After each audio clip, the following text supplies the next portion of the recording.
friends of the twins, welcome back for another video, and this is Rhonda here, and well, it's beginning to look a lot like Christmas around my house.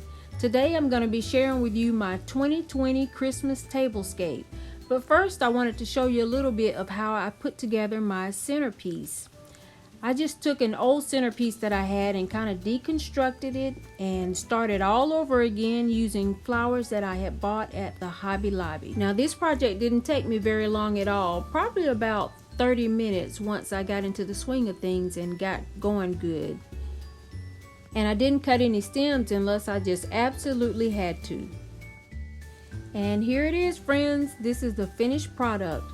My centerpiece for my 2020 Christmas tablescape, which I'll be sharing with you shortly.